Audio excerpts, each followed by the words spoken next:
শুভ সকাল বন্ধুরা, তোমরা সবাই কিরকম আছো? আশা করি সবাই ভালো এবং সুস্থ আছো। তো সকালে এই যে আমি এখন রুটি বানাতেছি। ছেলেমেয়েরে সকালে উঠে প্রথমে বাসি কাজগুলো করলাম, কইরা টইরা ছেলেমেয়ের লেগে ভাত বানালাম, আলু সিদ্ধ ভাত বানাইয়া ওপরে খাওয়াই টাওয়াই স্কুলে পাঠাইলাম।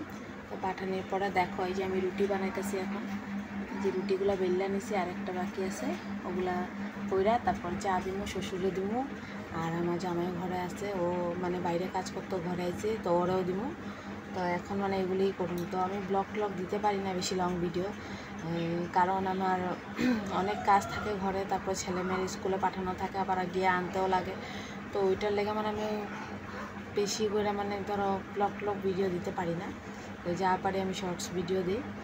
যদি তুমগো আমার ভিডিওটা ভালো লাগে তো প্লিজ সবাই একটা লাইক করে দিও, আর একটু সবাই ভালোবাসা দিও আমারে। তো এটাই বলার ছিল, আর কি বলি। এই যে এখন বানাবো রুটিগুলা ভাজা, তারপর ওখানে চাটা দিন। তো সবাই ভালো থাকবে। বাই বাই সবাইকে।